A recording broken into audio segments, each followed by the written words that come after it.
When I first moved here, I thought Manx people were quite rude. And I couldn't put my finger on it. And I would be walking up the streets. And in South Africa, you're walking along the road, you're going for a walk, and then you walk past somebody and you say hi. And you know, like, hello, morning. But here it doesn't happen. So if I'm walking down the streets and I'm doing very, very basic casual threat assessment, I look up and I see you walking towards me. And we immediately suss each other out. And then we're looking at each other. So then we naturally, morning. In Isle of Man, you don't do that. People are perfectly capable of walking with their earphones on and their head down and not giving a moment's thought to the human beings walking towards them. This freed me up in a way that I didn't understand. My creativity was sky high and I didn't realize exactly why it was until it struck me. My brain was on fire, like ideas. I was able to go deep on deep thoughts and deep ideas and have a really just focus on that in the most wonderful way. And I believe that the world changes and we should change with it. And if we don't question what we know about the world often and rigorously, then we get caught up into this sunk cost idea of knowledge that will hold us back.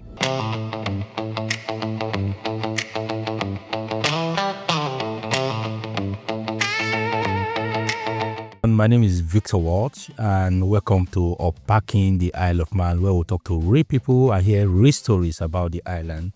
Today, I have with me Richard Mulholland. Rich is a global communication strategist, a keynote speaker, and author. He has founded Missing Link, an AI agency to many robots. And he has spoken in over 45 countries across his continent. His work helps leaders communicate with clarity, conviction, and relevance, especially in a world that's changing faster than most organizations can keep up with. That's interesting. Thanks for joining us, and let's begin. Who is Richard? Richard is a husband and a father and an entrepreneur and a professional speaker that's trying to challenge his own thinking and as a result, share those challenges with other people. How do you challenge your own thinking? You question everything. People often think that I'm provocative, but I'm not. I'm just deeply curious. And I believe that the world changes and we should change with it. And if we don't question what we know about the world often and rigorously, then we get caught up into this sunk cost idea of knowledge that will hold us back. So I constantly challenge my worldview, what I think I know about the world, and in so doing, reach certain conclusions or have certain ideas that I share with other people. And I'm very big on sharing half-baked ideas. I like the idea of sharing not fully formed thoughts because when you do that, you can be challenged in the public domain and it can help you form better opinions. When did you move to the island? 2 years ago yesterday. So the 16th of February 2024. Yeah. So how do you find the island? Tell me about your first week. Your first week here. Okay, I'll tell you about my first hour here. So I arrived on the island and it was a Friday afternoon and it was raining. And my wife and my kids hadn't arrived yet. My wife and my daughter were arriving on the Monday and my son was arriving on the Tuesday. And I arrive and the guy picks me up and he takes me and it's gray and it's wet and he drives me down to Port Erin where we were staying at the beginning. And I thought, let me go get some food. And I walked into the Tesco, which was the shop right at that stage. And I walked around. Now I would have been 49 at the time, 49 at the time. And I walked around and I was by 30 years the youngest person there. And I look around and I was like, what have I done? What have I done? And I woke up the following morning. I was so nervous. I thought, oh my goodness, I've moved my wife and my children to an old age home. And then I woke up the following morning and like only the island can do, it was like a transformation. It was the most beautiful winter's day, blue skies. I walked up around Port Erin, up kind of the heads. I took some photographs and of course, the only reason there was only old people out in the shops is that everybody else was at work. Yes. And then it was just full of life and people and humans. And I was like, okay, this is amazing. And I've never looked back. We feel like we won the lottery. We absolutely love it here. The proof of that, just so you know that I'm not just saying it, was that we made a deal before we moved, as we said that we would rent the house for 2 years just to be sure before we bought anything, because we didn't want to, move in, buy a place, and then decide that we didn't like it later. Well, within 2 months, we'd found a place, and within 6 months, we'd moved in. We knew very, very quickly that this is where we wanted to be. So how would you describe yourself as a relentless communicator? I wouldn't describe myself. I speak too much. How would I describe myself? I don't describe myself. I leave other people to describe me. I just be myself. Well, you say you speak too much. Is that a strength?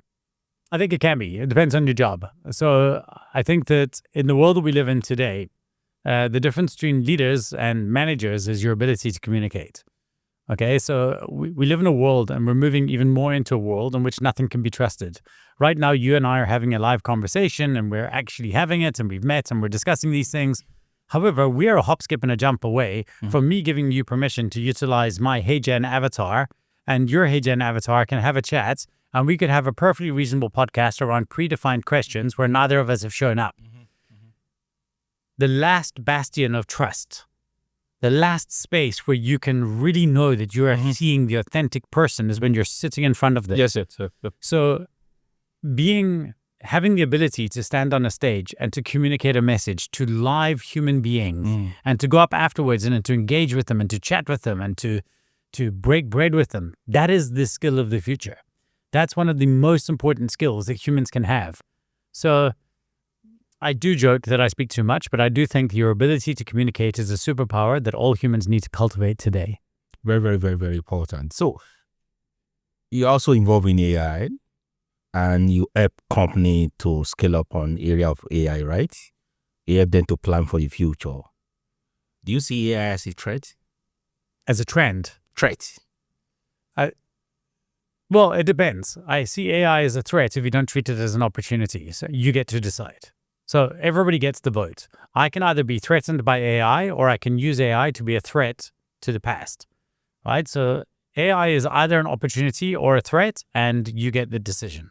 Everybody gets to cast the vote. If you want to sit there and bury your head in the ground and decide that you want to try and protect yesterday's way of work and yesterday's business models and against the onslaught of the technology, these recursive technologies that exist in the world today, of which AI is just the current one. Exactly. Well, then AI is 100% a threat. If, however, you decide to utilize these new recursive technologies as a way of making yourself more relevant or a way of stepping yourself up, then it's an opportunity. The risk, of course, is how quickly can you move? I want AI to be an opportunity for my business, but it is moving faster than my ability and my team's ability to change. And so we are really under threats. There's no doubt. New innovation, I just finished. I'll be rounding up with my program this month with Cornell University in New York, and for the Chief AI Officer program. We started about 6 months ago, and in the class we are about 65, and I found that almost everybody is 40, 50. In fact, the oldest person happens to be 65 years old man. And I also found that everyone in that class belongs to one big corporation or the other, Dubai, New York, and everything. So everybody is now interested in learning about AI. But also, I also observe while we're in class, still trying to learn about AI, new innovations are coming up. Yeah. That's one of the challenges, Victor, that we're facing in the world. So you're trying to master a particular skill. You're trying to develop your knowledge in a particular tool. And you find that there's a newer one in China. Yes. I mean, everything changed 2 weeks ago. How do I strike a balance? If you have to advise, how do I strike a balance? I'm a CEO, I run an organization. I need AI to help me to optimize what I do in my organization. I will find that you have multiple tools. You have different platforms. You have different AI stuff and AI agents. And you have them offering me, giving me different options. And the more I try to subscribe to this, or the more I try to learn this particular one, a newer one is coming up and telling me, oh, the one you are using is no longer in vogue. You need to use a new one. So how do I strike a balance? I think it's quite It's easier than people think. So first of all, let's start with two things. Are you familiar, or do you remember Jeffrey Moore's technology adoption curve?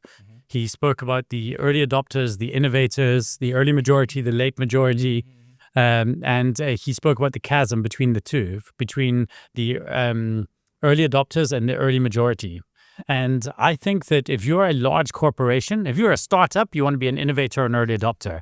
If you are a bank or a established organization, you want to be somewhat in the early majority. You don't want to be the innovator, right? You don't want to be the person trying all the new things. Let other people try every new thing.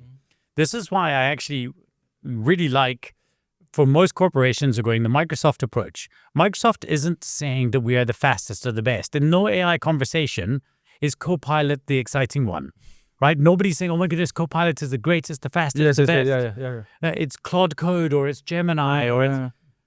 But when you're dealing with my money and my life savings, I don't want you to be on the newest technology. I'm very happy with you being on the newest version of the safest technology available. And right now, for a corporation, that's Microsoft Copilot. So Copilot is saying, okay, we're going to wait. We're not going to be at the cutting edge. We're going to get the stuff on the cutting edge. We're going to make it work for your business. And as long as you're okay not being the latest and greatest at everything, we're going to run your system on the safest deployment of AI available to you. For me, I look at Copilot and I'm like, oh, this is so boring. I don't want to use that. But I think it's good because it's slowing things down. It's working at safe deployment, and it's making it accessible for people who are not trying all the new things like you and your class. The second thing is to recognize that AI is only a tool. When I hear companies saying, we're doing an AI strategy breakaway, you can't have an AI strategy. That's like having a computer strategy. Computers are tools that you utilize. You have a marketing strategy, and the question is, how can I use AI for my marketing? Then you have a procurement strategy, and the strategy is, how can I use AI for procurement? Then this is what we have to be thinking about. And this is where it becomes interesting and exciting for new technologies, because inside each one of those verticals, inside your customer service team, inside your marketing team, there will be new AI technologies, very, very specific to that very, very specific group. They can deploy that. So it's not about just having one central system, which I think you can have, like your Copilots, but it's about creating a culture in which everybody in your organization is expected to just use the right tool in their domain at the right time. And that way, you've democratized the process of staying up to date. The CEO's job is not to be at the cutting edge of every new AI innovation. The CEO's job is to give permission to their people to find the right tool for the job, of which nowadays some of those will be AI. Yeah, and what we did as an organization is to see how we can build AI as an infrastructure to help us to drive our processes, all the things we do within the organization. Because just like what you say, we can't get ourselves involved in everything that is coming out all the time. And what we did was to identify that particular tool that works best for us and see how we can build it as an infrastructure and become part of our process, our daily processes. Every single thing we do in the organization, these are the things we need to do, and this is how to go about it. And the Copilot you mentioned is something I try to avoid. But for you, I think I have to visit Copilot again. What we do at an organizational level, and again, remember, I'm separating, we don't use Copilot ourselves. We train people in Copilot, but we don't use it. We use other different tools. But you don't use it. Well, so we use it insofar as to understand how to use it and deploy it in large organizations and how to train people in delivering that content. And we do use it for certain things, but of course, we're not limited to that. So we're also using all different tools in different spaces, that each one that is right-sized for what it is that we're trying to do. But what you as a leader of a business can utilize personally and what you want to deploy at a corporate level throughout a corporation, those can be very, very different decisions. So the policy of the organization's 40,000 employees might be to have a Copilot build that rolls out because it's safe and because our investors trust it and our clients trust it. That's fantastic. However, I was speaking for Stripe, which is a big international payments gateway in Chicago. And I was challenging some of the leaders that didn't have paid accounts for some of the biggest tools, just because I do feel that just because an organization doesn't pay for it for you, it doesn't mean that we shouldn't pay for it for ourselves. Yeah. And of course, they bought into it. They're a very, very progressive and brilliant organization, and the leaders are like, you're absolutely right. But you can have tools in your personal capacity that may not be the same for your organization as well. So you have traveled to over 50 countries to speak. Tell me about your speaking schedule. That can be very, very tight, right? I try to make it tight when I travel. So in the last 2 weeks, I did 4 events in Barcelona. Then I went and did some speaker training in Sydney, Australia. Then I did a speaking event in New Zealand. And then I did a workshop in New Zealand. Yeah, That's far. so far. And then I came home. But now I'll be home for 3 weeks. Okay. And then I'll go away again. I'm going on another speaking tour where I'm doing a few talks and a few events, and then I'll come back home. So I try to make sure that I get the balance between packing it in when I travel and then... And what has been your most challenging moment as a speaker, as a public speaker?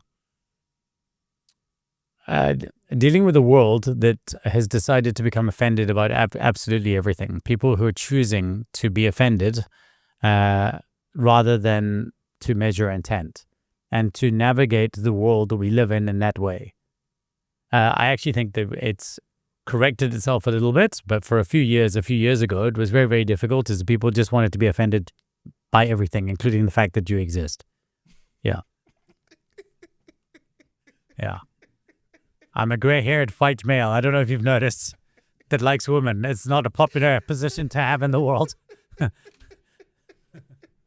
What's really of your friends? Well, right, absolutely. I mean, I was in a meeting the other day, funny enough, in New Zealand, and one person brought up, there's a lot of stale, pale males. And I was like, yeah, we exist. We're still allowed to be here. I didn't realize, must I die? Is that what you want? Should we just stop existing? Yeah. Okay, so let's come back to the Isle of Man. Yeah, let's do it. You'll be here for 2 years now, and with your family, everyone is here. And how do you find the island? Yeah, we absolutely love it. It's very different. I find that my creativity is higher here than it was elsewhere. And, I was born in Scotland, but I lived 40 years in South Africa, and now I've been here 2 years. And one of the... 40 years in South Africa. Yeah, so 9 years in Scotland, 40 years in South Africa, 2 years on the Isle of Man. And I've spoken about this quite a bit, but in the first year, I developed a couple of new keynotes. I wrote a brand new book. I started a brand new company. Wow. My creativity was sky high, and I didn't realize exactly why it was until it struck me. My hypervigilance, I'm able to leave in my pocket when I'm here. So I loved living in South Africa. I really, really did enjoy it. But when I was walking down the streets, when I was driving in my car, I was always aware. I was always hypervigilant, and you don't realize it until you go back. When I was here, I was walking around and I realized that no part of my active process of my brain was spent doing threat assessment.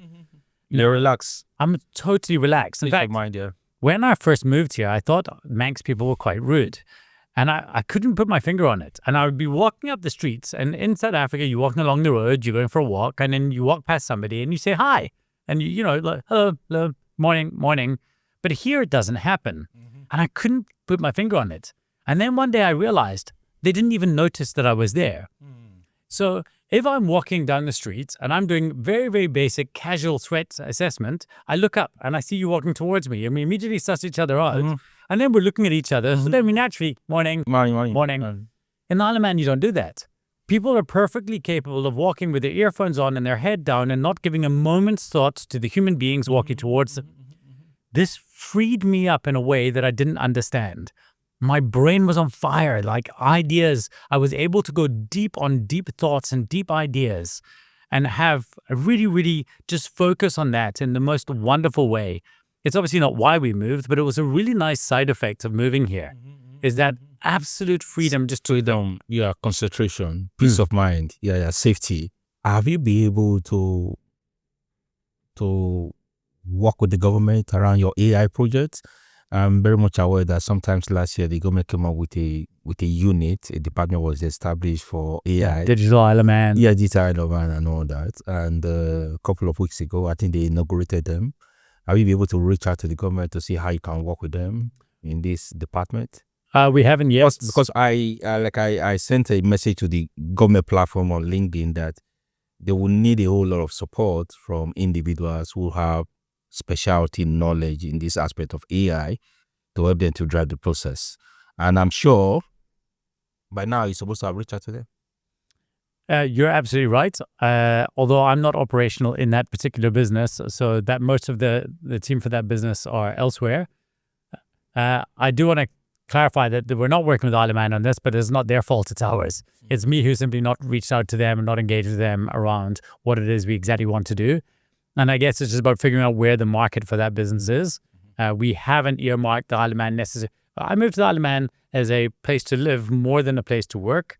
I do see that there's a lot of opportunity here for us to run our business, but also do business. But it was certainly not my intention. I like the idea of almost separating originally when we came here, where we work and where we live. So do you have offices outside the Isle of Man? Well, we had offices. We have all of our staff is in South Africa. We've got staff in Milton Keynes in England. Okay. But we don't have offices anymore. In 2020, we had quite exciting offices. We won lots of awards for our offices, but we closed them in 2020 and we now fully distributed. Okay. So what do you think about the podcast on Parking the Isle of Man? I think it's a really important discussion to have for people to be more aware of what is happening here on the island, what the opportunities are, and to try and have good conversations with other interesting people here, not just on behalf of people outside the Isle of Man, but on behalf of me as a listener to the podcast, learning about some of the like-minded thinkers who live here already. And one of the beautiful things about living in the Isle of Man is that it's easier to find your people. It's easier to find people that you have a good connection with. And the podcast is going to be a very good tool and medium for making those connections happen. So finally, why should anyone come to the island? I mean, I believe that everyone should come to the island to look. I think that we need to be aware of what is out there, and we need to be aware that there are wonderful other alternative ways to live your life. I think the island is not for everybody, but for the people that it is for, it can be their everything. That's how it's certainly been for us. We absolutely love it, but you won't know until you visit. So I think you won't know until you visit. That's true. And I think that you need to, especially South Africans, for me, there is 10% of the island is South African. There's a huge community. And those people have found it very, very easy to move, to work, to be appreciated here. And I would like to call others to come and to definitely explore this wonderful little green island. Thank you, Richie. It's a privilege to have you on our show. Thanks so much for having me. Thanks.